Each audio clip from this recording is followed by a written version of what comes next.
राधे राधे, जय श्री कृष्णा। रेणु पाठक चैनल में आपका स्वागत है।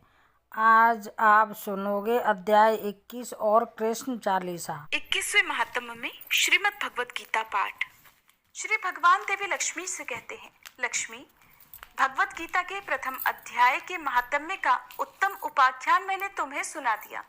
अब अन्य अध्यायों के महात्म्य भी सुनो। दक्षिण दिशा में वेद वेदता ब्राह्मणों के पुरंदरपुर नामक नगर में श्रीमान देव शर्मा नामक एक विद्वान ब्राह्मण रहते थे। वे अतिथियों के पूजक, स्वाध्यायशील, वेद शास्त्रों के विशेषज्ञ, यज्ञों का अनुष्ठान करने वाले और तपस्वियों के सदा ही प्रिय थे। उन्होंने उत्तम द्रव्यों के द्वारा अग्नि में हवन करके बहुत लंबे समय तक देवताओं को तृप्त किया, किंतु उन धर्मात्मा ब्राह्मण को कभी सदा रहने वाली शांति नहीं मिली। वे परम कल्याणमय तत्व का ज्ञान प्राप्त करने की इच्छा से प्रतिदिन प्रचुर सामग्रियों के द्वारा सत्य संकल्प वाले तपस्वियों की सेवा करने लगे। इस प्रकार शुभ आचरण करते हुए उन्हें बहुत समय बीत गया। इसके बाद एक दिन पृथ्वी पर उनके समक्ष एक त्यागी महात्मा प्रकट हुए। वे पूर्ण अनुभवी, आकांक्षा रहित, नासिका के अग्रभाग पर दृष्टि रखने वाले तथा शांत चित्त थे। निरंतर परमात्मा के चिंतन में संलग्न होकर वे सदा आनंद विभोर रहा करते थे। देव शर्मा ने उन नित्य संतुष्ट तपस्वी को शुद्ध भाव से प्रणाम किया और फिर पूछा, महात्मन, मुझे शांतमय स्थिति कैसे प्राप्त होगी? तब उन आत्मज्ञानी संत ने देव शर्मा को सौपुर ग्राम के निवासी मित्रवान का, जो बकरियों का चरवाहा था, बकरियां चराता था, उसका परिचय दिया और कहा, वही तुम्हें उपदेश देगा। यह सुनकर देव शर्मा ने महात्मा के चरणों की वंदना की और समृद्धशाली सौपुर ग्राम में पहुंचकर उसके उत्तर भाग में एक विशाल वन को देखा।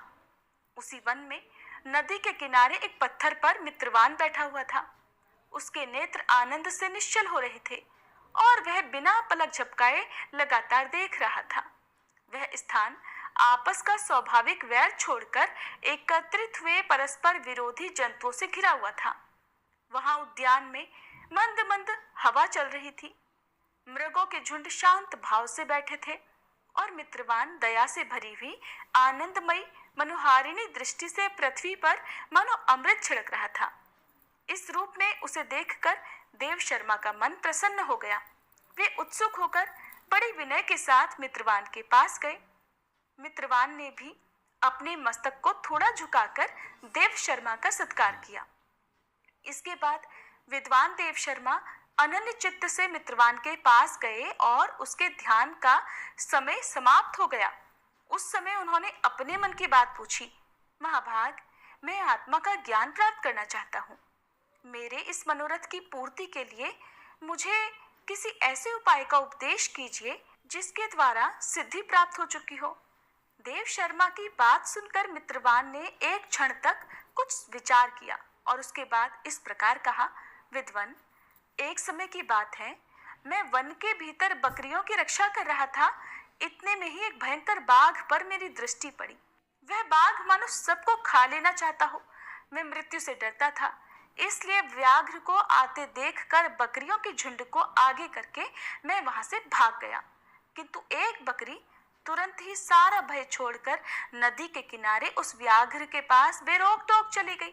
फिर तो व्याघ्र भी द्वेष छोड़कर चुपचाप खड़ा हो गया। उसे इस अवस्था में देखकर बकरी उससे बोली, व्याघ्र, तुम्हें तो तुम्हारा मनपसंद भोजन प्राप्त हुआ है।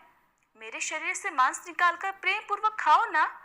तुम इतनी देर से क्यों खड़े हो? तुम्हारे मन में मुझे खाने का विचार क्यों नहीं आ रहा? तब वह व्याघ्र बोला, बकरी, इस स्थान पर आते ही मेरे मन से द्वेष का सारा भाव निकल गया। भूख प्यास भी मिट गई, इसलिए पास आने पर भी अब मैं तुम्हें खाना नहीं चाहता। व्याघ्र के ऐसा कहने पर वह बकरी बोली, मैं कैसे इतनी निर्भय हो गई हूँ? व्याघ्र, इसमें क्या कारण हो सकता है? अगर तुम जानते हो तो बताओ। ये सुनकर व्याघ्र ने कहा, नहीं, मैं भी नहीं जानता। चलो सामने खड़े हुए इन महापुरुष से ही पूछते हैं। ऐसा निश्चय करके वे दोनों वहां से चल पड़े। उन दोनों के स्वभाव में यह विचित्र परिवर्तन देखकर मैं बड़ा आश्चर्य में पड़ा था। इतने में ही उन्होंने मुझसे आकर प्रश्न किया, वहां वृक्ष की शाखा पर एक वानर राज था।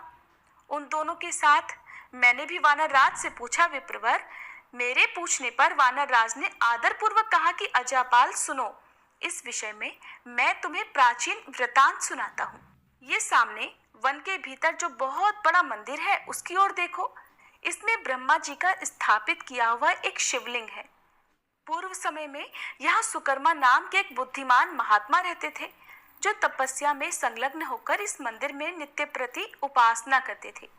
वे वन में से फूलों का संग्रह करके लाते और नदी के जल से पूजनीय भगवान शंकर को स्नान कराकर उन्हीं से उनकी पूजा किया करते थे। इस प्रकार आराधना का काम करते वे सुकर्मा यहाँ रहा करते थे। बहुत समय के बाद उनके पास किसी अतिथि का आना हुआ।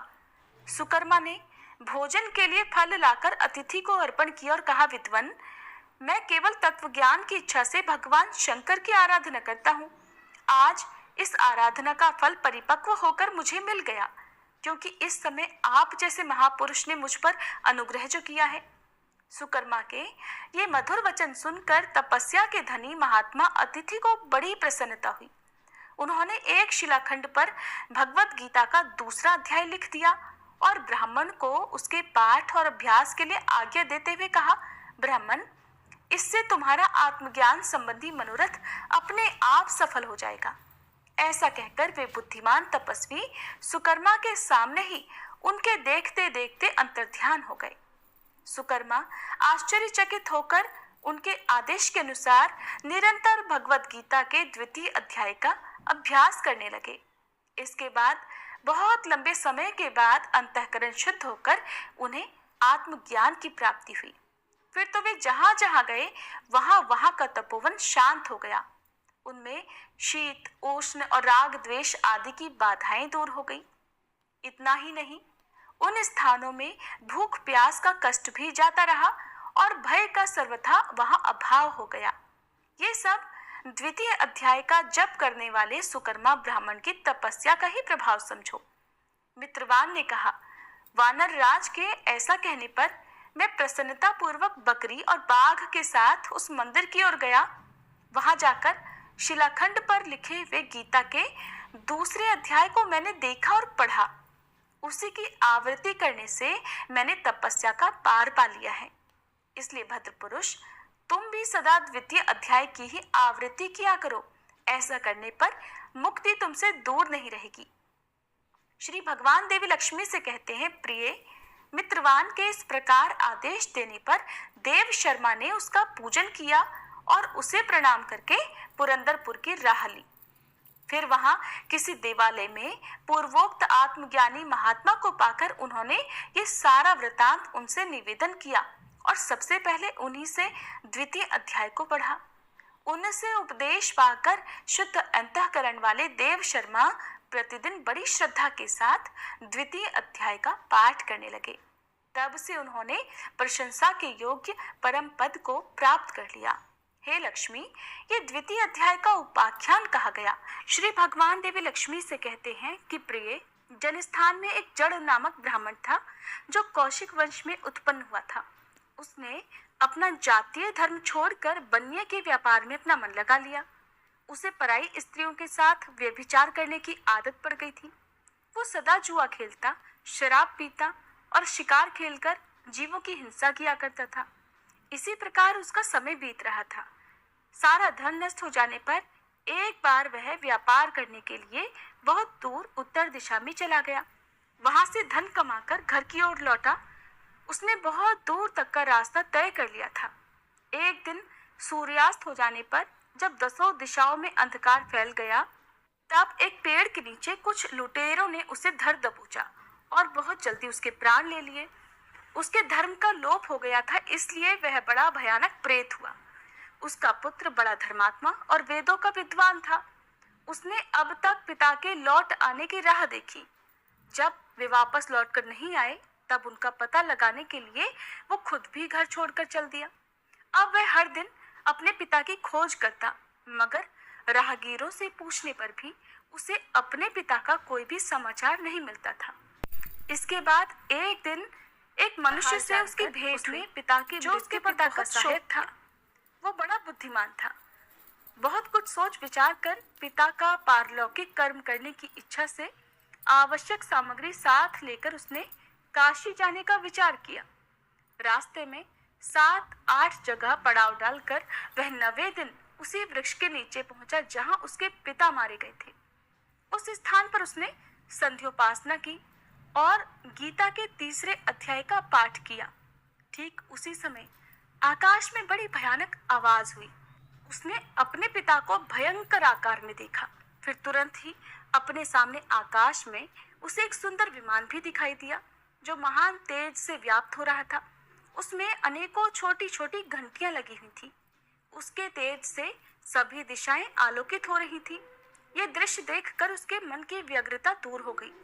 उसने विमान पर अपने पिता को दिव्य रूप धारण किए विराजमान देखा। उनके शरीर पर पीतांबर शोभा पा रहा था और मुनिजन उनकी स्तुति कर रहे थे। उन्हें देखते ही पुत्र ने प्रणाम किया। तब पिता ने भी उसे आशीर्वाद दिया। इसके बाद उसने पिता से सारा वृतांत पूछा। उसके उत्तर में पिता ने सब बातें बताकर इस प्रकार कहना आरंभ किया, बेटा, दैववश मेरे निकट गीता के 3 अध्याय का पाठ करके तुमने इस शरीर के द्वारा किए हुए दुस्त्यज कर्म बंधन से मुझे छुड़ा दिया। इसलिए अब तुम घर लौट जाओ, क्योंकि जिसके लिए तुम काशी जा रहे थे वो उद्देश्य इस समय 3 अध्याय के पाठ से ही सिद्ध हो गया है।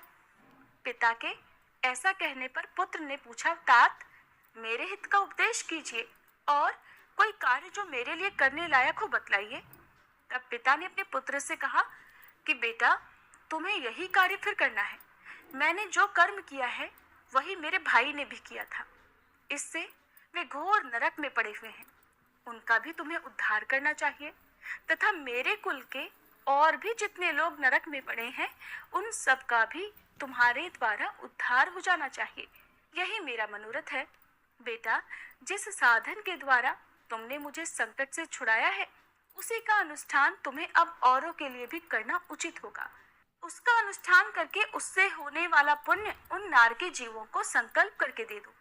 इससे वे समस्त पूर्वज मेरी ही तरह यातना से मुक्त होकर बहुत ही जल्दी श्री विष्णु के परम पद को प्राप्त हो जाएंगे। पिता का यह संदेश सुनकर पुत्र ने कहा, तात, अगर ऐसी बात है और आपकी भी ऐसी ही रुचि है तो मैं समस्त नारकी जीवों का नरक से उद्धार कर दूंगा। ये सुनकर उसके पिता बोले, बेटा, एवमस्तु, तुम्हारा कल्याण हो। मेरा अत्यंत प्रिय कार्य संपन्न हो गया। इस प्रकार पुत्र को आश्वासन देकर उसके पिता भगवान विष्णु के परम धाम को चले गए। इसके बाद वो भी लौटकर जनस्थान में आया और परम सुंदर भगवान श्री कृष्ण के मंदिर में उनके समक्ष बैठकर पिता के आदेशानुसार गीता के 3 अध्याय का पाठ करने लगा। उसने नारकी जीवों का उद्धार करने की इच्छा से गीता पाठ जनित सारा पुण्य संकल्प करके दे दिया। इसी बीच में भगवान विष्णु के दूत यातना भोगने वाले नारकी जीवों को छुड़ाने के लिए यमराज के पास गए। यमराज ने नाना प्रकार के सत्कारों से उनका पूजन किया और कुशल मंगल पूछी। तब वे बोले, धर्मराज, हम लोगों के लिए सब और आनंद ही आनंद है। इस प्रकार सत्कार करके पितृलोक के सम्राट परम बुद्धिमान यम ने विष्णु दूतों से यमलोक में आने का कारण पूछा। तब विष्णु दूतों ने कहा, यमराज, शेष शैया पर शयन करने वाले भगवान विष्णु ने हम लोगों को आपके पास कुछ संदेश देने के लिए भेजा है। भगवान हम लोगों के मुख से आपकी कुशल पूछते हैं और ये आज्ञा देते हैं कि आप नरक में पड़े हुए सभी प्राणियों को छोड़ दीजिए। अमित तेजस्वी भगवान विष्णु का ये आदेश सुनकर यम ने मस्तक झुकाकर उस आदेश को सहर्ष स्वीकार कर लिया। फिर मन ही मन कुछ सोचा। इसके बाद मदोन्मत्त नारकी जीवों को नरक से मुक्त देखकर उनके साथ ही वे भगवान विष्णु के वास स्थान को चले। यमराज श्रेष्ठ विमान के द्वारा जहां क्षीर सागर है वही जा पहुंचे। उसके भीतर कोटि कोटि सूर्यों के समान कांतिमान, नील कमल दल के समान श्याम सुंदर लोकनाथ जगत गुरु श्री हरि का उन्होंने दर्शन किया। भगवान का तेज उनकी शैया बने हुए शेषनाग के फनों की मणियों के प्रकाश से दोगुना हो रहा था। वे आनंद युक्त दिखाई दे रहे थे। उनका हृदय प्रसन्नता से भरा हुआ था। भगवती लक्ष्मी अपनी सरल चितवन से प्रेम पूर्वक उन्हें बारंबार निहार रही थी। चारों ओर योगीजन भगवान की सेवा में खड़े थे। उन योगियों की आंखों के तारे ध्यानस्थ होने के कारण निश्चल प्रतीत होते थे। देवराज इंद्र अपने विरोधियों को परास्त करने के उद्देश्य से भगवान की स्तुति कर रहे थे। श्री ब्रह्मा जी के मुख से निकले हुए वेदांत वाक्य मूर्तिमान होकर भगवान के गुणों का गान कर रहे थे। भगवान पूर्णतः संतुष्ट होने के साथ ही समस्त योनियों की ओर से उदासीन लग रहे थे। जीवों में से जिन्होंने योग साधन के द्वारा अधिक पुण्य संचय किया था, उन सबको एक ही साथ वे कृपा दृष्टि से निहार रहे थे। भगवान अपने स्वरूप भूत अखिल चराचर जगत को आनंदपूर्ण दृष्टि से आमोदित कर रहे थे। शेष नाग की प्रभा से उद्भासित और सर्वत्र व्यापक दिव्य विग्रह धारण किए नील कमल के समान श्याम वर्ण वाले श्रीहरि ऐसे जान पड़ते थे मानो चांदनी से घिरा हुआ आकाश सुशोभित हो रहा हो। इस प्रकार भगवान की झांकी करके यमराज अपने विशाल बुद्धि के द्वारा उनकी स्तुति करने लगे। यमराज जी बोले, संपूर्ण जगत का निर्माण करने वाले परमेश्वर, आपका अंतःकरण अत्यंत निर्मल है। आपके मुख से ही वेदों का प्रादुर्भाव हुआ है। आप ही विश्वरूप और इसके विधायक ब्रह्मा है। आपको नमस्कार है। अपने बल और वेग के कारण जो अत्यंत दुर्धर्ष प्रतीत होते हैं, ऐसे दानवेंद्रों का अभिमान चूर्ण करने वाले भगवान विष्णु को नमस्कार है। पालन के समय सत्वमय शरीर धारण करने वाले विश्व के आधारभूत सर्वव्यापी श्री हरि को नमस्कार है। समस्त देहधारियों की पातक राशि को दूर करने वाले परमात्मा को प्रणाम है। जिनके ललाटवर्ती नेत्र के थोड़ा सा खुलने पर भी आग की लपटें निकलने लगती हैं, उन रुद्र रूपधारी आप परमेश्वर को नमस्कार है। आप संपूर्ण विश्व के गुरु, आत्मा और महेश्वर हैं। अतः समस्त वैष्णव जनों को संकट से मुक्त करके उन पर अनुग्रह करते हैं। आप माया से विस्तार को प्राप्त हुए अखिल विश्व में व्याप्त होकर भी कभी माया अथवा उससे उत्पन्न होने वाले गुणों से मोहित नहीं होते। माया तथा माया जनित गुणों के बीच में स्थित होने पर भी आप पर उनमें से किसी का प्रभाव नहीं पड़ता। आपकी महिमा का अंत नहीं है, क्योंकि आप असीम हैं, अनंत हैं। फिर आप वाणी के विषय कैसे हो सकते हैं? अतः मेरा मौन रहना ही उचित है। इस प्रकार स्तुति करके यमराज ने हाथ जोड़कर कहा, जगत गुरु, आपके आदेश से इन जीवों को गुण रहित होने पर भी मैंने छोड़ दिया है। अब मेरे योग्य जो कार्य, उनके ऐसा कहने पर भगवान मधुसूदन मेघ के समान गंभीर वाणी द्वारा मानो अमृत रस से सींचते हुए बोले, धर्मराज, तुम सबके प्रति समान भाव रखते हुए लोगों का पाप से उद्धार कर रहे हो। तुम पर देहधारियों का भार रखकर मैं निश्चिंत हूँ। अतः तुम अपना काम करो और अपने लोक को लौट जाओ। ऐसा कहकर भगवान अंतर्ध्यान हो गए। यमराज भी अपनी पुरी को लौट आए तथा वह ब्राह्मण अपनी जाति के और समस्त नारकी जीवों का नरक से उद्धार करके स्वयं भी श्रेष्ठ विमान द्वारा श्री विष्णु धाम को चला गया। तीसरा अध्याय समाप्त। अब सुनिए चौथा अध्याय। श्री भगवान कहते हैं, प्रिय, अब मैं चौथे अध्याय का महात्म्य बतलाता हूँ, सुनो। भागीरथी के तट पर बनारस नाम की एक पुरी है। वहाँ विश्वनाथ जी के मंदिर में भरत नाम के एक योगनिष्ठ महात्मा रहते थे, जो प्रतिदिन आत्मचिंतन में तत्पर होकर आदर पूर्वक गीता के चतुर्थ अध्याय का पाठ किया करते थे। उसके अभ्यास से उनका अंतःकरण निर्मल हो गया था। वे शीत, उष्ण आदि द्वंद्वों से कभी व्यथित नहीं होते थे। एक समय की बात है, वे तपोधन नगर की सीमा में स्थित देवताओं का दर्शन करने की इच्छा से भ्रमण करते हुए नगर से बाहर निकल गए। वहां बेर के 2 वृक्ष थे। उन्हीं की जड़ में वे विश्राम करने लगे। एक वृक्ष की जड़ में उन्होंने अपना मस्तक रखा था और दूसरे वृक्ष के मूल में उनका एक पैर टिका हुआ था। थोड़ी देर बाद जब वे तपस्वी चले गए, तब बेर के वे दोनों वृक्ष 5 ही 6 दिनों के भीतर सूख गए। उनमें पत्ते और डालियां भी नहीं रह गई। इसके बाद वे दोनों वृक्ष कहीं ब्राह्मणों के पवित्र गृह में 2 कन्याओं के रूप में उत्पन्न हुई। वे दोनों कन्याएं जब बढ़कर 7 वर्ष की हो गईं, तब एक दिन उन्होंने दूर देशों से घूमकर आते हुए भरत मुनि को देखा। उन्हें देखते ही वे दोनों उनके चरणों में गिर पड़ी और मीठी वाणी में बोली, मुने, आपकी ही कृपा से हम दोनों का उद्धार हुआ है। हमने बेर की योनि त्याग कर मानव शरीर प्राप्त किया है। उनके इस प्रकार कहने पर मुनि को बड़ा आश्चर्य हुआ। उन्होंने पूछा, पुत्रियों, मैंने कब और किस साधन से तुम्हें मुक्त किया था? साथ ही ये भी बताओ कि तुम्हारे बेर के वृक्ष होने का कारण क्या था, क्योंकि इस विषय में मुझे कुछ भी ज्ञात नहीं है। तब वे कन्याएं पहले उन्हें अपने बेर हो जाने का कारण बतलाती हुई बोली, मुने, गोदावरी नदी के तट पर छिन्न पाप नाम का एक उत्तम तीर्थ है जो मनुष्यों को पुण्य प्रदान करने वाला है। वह पावनता की चरम सीमा पर पहुंचा हुआ है। उस तीर्थ में सत्यतपा नामक एक तपस्वी बड़ी कठोर तपस्या कर रहे थे। वे ग्रीष्म ऋतु में प्रज्वलित अग्नियों के बीच में बैठते थे। वर्षा काल में जल की धाराओं से उनके मस्तक के बाल सदा भीगे ही रहते थे और जाड़े के समय जल में निवास करने के कारण उनके शरीर में हमेशा रोंगटे खड़े रहते थे। वे बाहर भीतर से सदा शुद्ध रहते, समय पर तपस्या करते और मन तथा इंद्रियों को संयम में रखते हुए परम शांति प्राप्त करके आत्मा में ही रमण किया करते थे। वे अपनी विद्वता के द्वारा जैसा व्याख्यान करते थे, उसे सुनने के लिए साक्षात ब्रह्मा जी भी प्रतिदिन उनके पास उपस्थित होते और प्रश्न किया करते थे। ब्रह्मा जी के साथ उनका कोई संकोच नहीं रह गया था, अतः उनके आने पर भी वे सदा तपस्या में मग्न रहते थे। परमात्मा के ध्यान में निरंतर संलग्न रहने के कारण उनकी तपस्या सदा बढ़ती जाती थी।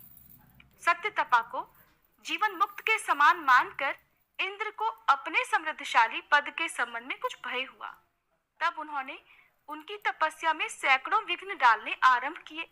अप्सराओं के समुदाय से हम दोनों को बुलाकर उन्होंने इस प्रकार आदेश दिया, तुम दोनों उस तपस्वी की तपस्या में विघ्न डालो जो मुझे इंद्र पद से हटाकर स्वयं स्वर्ग का राज्य भोगना चाहता है।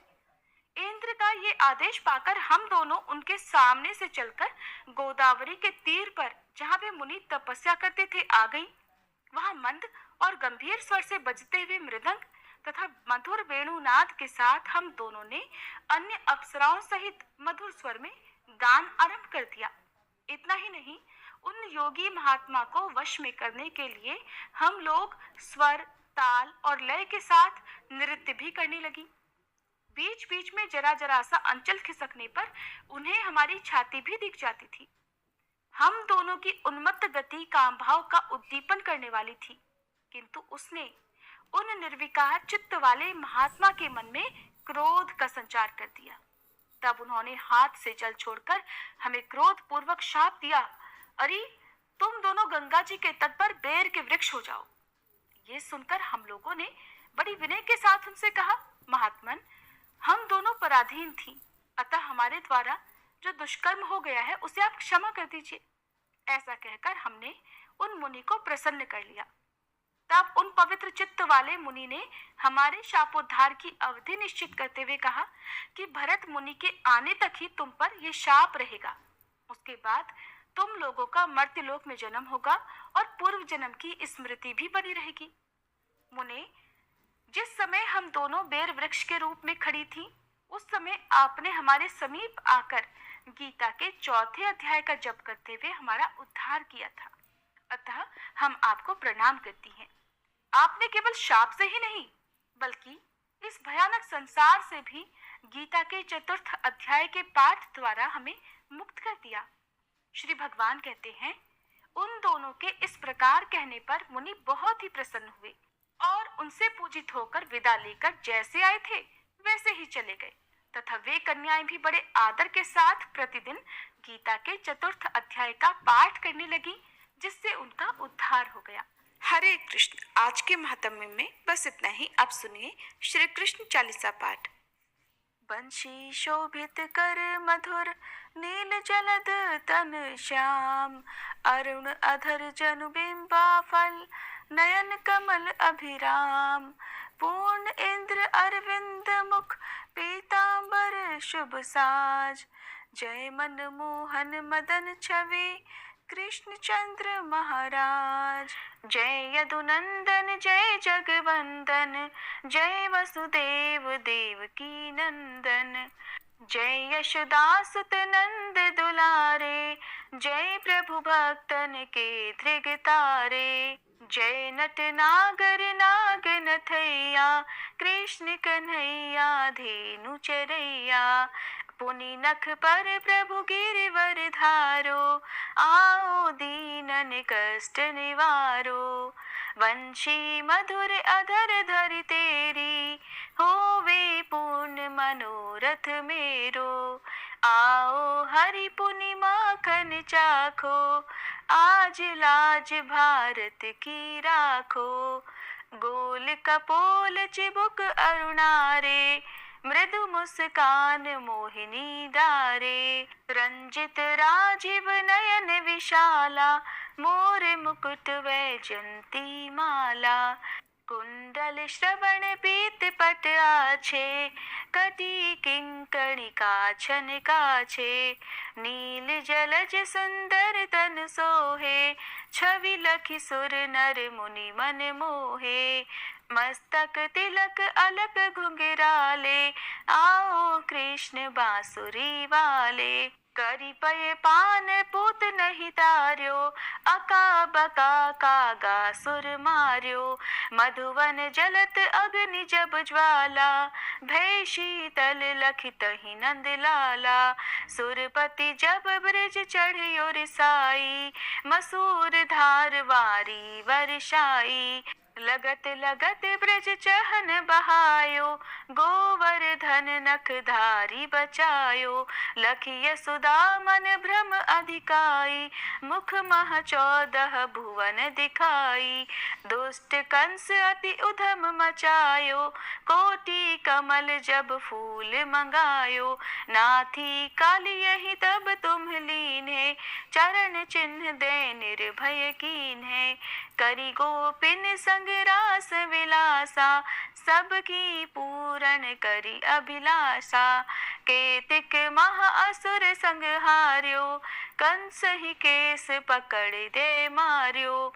मात पिता की बंदी छुड़ाई, उगर सेन कह राज दिलाई। मही से मृतक छहु सुत लायो, मातु देव की शोक मिटायो। भौमासुर मुर दैत्य संहारो, लाए शत दश सहस कुमारो। दे भी नहीं तृण चीर संहारा, जरा सिंधु राक्षस कह मारा। असुर बकासुर आदिक मार्यो, भक्तन के तब कष्ट निवार्यो। दीन सुदामा के दुख टार्यो, तंदुल 3 मूठ मुख डार्यो। प्रेम के साग विदुर घर मांगे, दुर्योधन के मेवा त्यागे। लखी प्रेम की महिमा भारी, ऐसे श्याम दीन हितकारी। भारत के पारथ रथ हाके, लिए चक्र कर नहीं बल ताके। निज गीता के ज्ञान सुनाए, भक्तन हृदय सुधा वर्षाए। मीरा थी ऐसी मत वाली, विष पी गई बजा कर ताली। राना भेजा सांप पिटारी, शालिग्राम बने बनवारी। निज माया तुम विधि ही दिखायो, उरते संशय सकल मिटायो। तब शत निंदा करि तत्काला, जीवन मुक्त भयो शिशुपाला। जब ही द्रौपदी टेर लगाई, दीनानाथ लाज अब जाई। तुरत ही वसन बने नंदलाला, बढ़े चीर भय अरि मुह काला। असनाथ के नाथ कन्हैया, डूबत भंवर बचावत नैया। सुंदर दास आस उरधारी, दया दृष्टि की जय बनवारी। नाथ सकल मम कुमति निवारो, क्षमहु बेगी अपराध हमारो। खोलो पट अब दर्शन दीजे, बोलो कृष्ण कन्हैया की जय। बोलो कृष्ण कन्हैया की जय, बोलो कृष्ण कन्हैया की जय। ये चालीसा कृष्ण का पाठ करे और धारी, अष्ट सिद्धि नवनिधि फल लहे पदार्थ चारी। बोलो श्री कृष्ण भगवान की जय।